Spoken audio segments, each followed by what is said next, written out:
अल्हम्दुलिल्लाहि रब्बिल आलमीन। नाज़रीन किराम, आपको अल हरम चैनल के पेज पर आपको खुशामदीद कहता हूँ।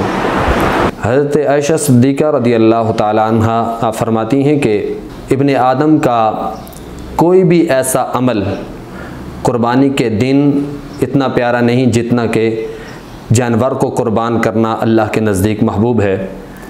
उसके बाद फरमाती हैं कि व इन्नहु लयाती यौमल क़ियामा, और क़यामत के दिन ये जानवर आएंगे बिक़ुरूनिहा व अशआरिहा व अज़लाफ़िहा, ये अपने खुरों, अपने सींगों और अपने जिस्म के साथ यह कि ये बरोज़े महशर हाज़िर होंगे और अल्लाह रब्बे कायनात की बारगाह में ये कुर्बानी के जानवर क़यामत वाले दिन पेश किए जाएंगे और इनको इनके कुर्बानी के दिन इनको ज़िबा करते हुए इनका खून का पहला कतरा ज़मीन पर गिरने से पहले अल्लाह रब्बे कायनात इन्हें मकाम कबूलियत के अंदर पहुँचा देता है।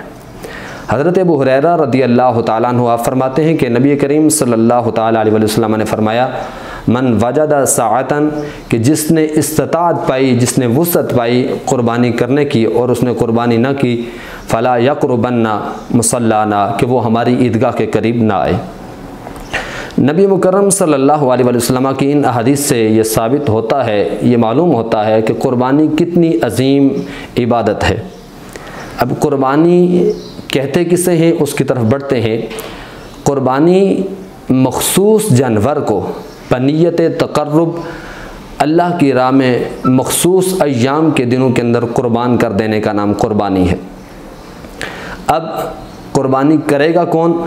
हर वो साहिब इस्तात शख्स कि जो साहिब हैसियत हो, साहिब निसाब हो, जिसके पास 52.5 तोले चांदी या 7.5 तोले सोना हो, या उसकी मालियत के मुताबिक उसके पास माल तिजारत हो, या दीगर उसके पास या नकदी की सूरत में रकम मौजूद हो, तो उस शख्स पर कुर्बानी लाजिम है।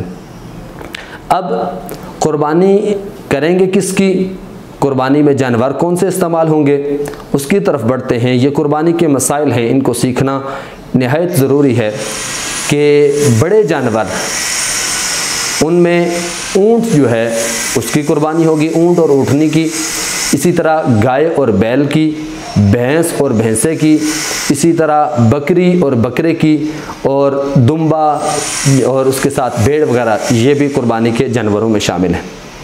अब इनकी उम्र का अंदाज़ा कैसे होना चाहिए कि कितनी उम्र के ये जानवर होंगे तो इनकी कुर्बानी की जाएगी।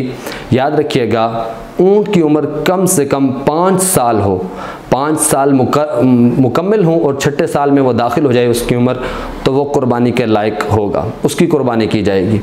और फिर दूसरा, गाय और बैल, भैंस, भैंसा, इनकी उम्र 2 साल मुकम्मल हों, तीसरे साल में ये जा चुके हों तो इनकी कुर्बानी की जा सकती है। उसके बाद बकरी है और भेड़ वगैरह और दुम्बा, इनकी उम्र 1 साल है। भेड़ का अगर ऐसा जानवर, ऐसा बच्चा जो 6 माह का हो लेकिन मोटा होने की वजह से, फरबा होने की वजह से, अगर वो 6 माह का भी हो और यह कि फरबा होने की वजह से वो साल का मालूम होता हो, तो उसकी कुर्बानी भी की जा सकती है।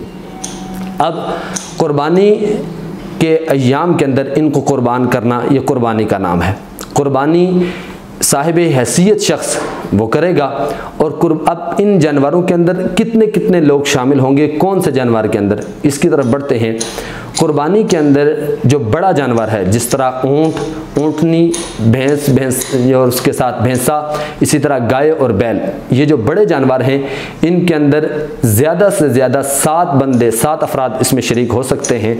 और जबकि बकरी और उसके साथ उसके जो मिसल हैं, भेड़ है, तुंबा है, इनकी एक फ़र्द वाहिद अपनी तरफ से उसको कुर्बान करेगा, इनमें एक ही हिस्सा होता है। अब कुर्बानी के मसाइल की तरफ आगे बढ़ते हैं कि जानवर किस टाइप का होना चाहिए, जानवरों के अंदर यह है कि किस तरह के होने चाहिए कि जो कुर्बानी के लायक समझे जाएंगे। याद रखें, ये ऐबदार जानवर, कोई भी ऐबदार जानवर हो तो वो कुर्बानी के लायक नहीं होता। अब ऐब कितना होना चाहिए, उसकी मिकदार कितनी होनी चाहिए।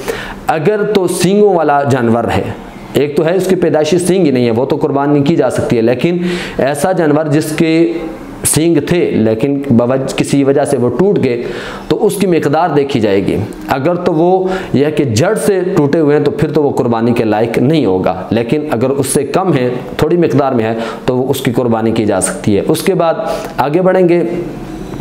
इसी तरह अगर किसी जानवर की दुम कटी हुई हो, तो अगर तीसरे हिस्से से भी कम हो तो फिर तो यह है कि उसकी कुर्बानी की जा सकती है, लेकिन अगर उससे ज़ायद कटी हुई हो तो उसकी कुर्बानी नहीं हो सकती। इसी तरह भेंगा जानवर जो यह कि आँख की वजह से भेंगा हो या काना हो तो उसकी भी कुर्बानी नहीं हो सकती।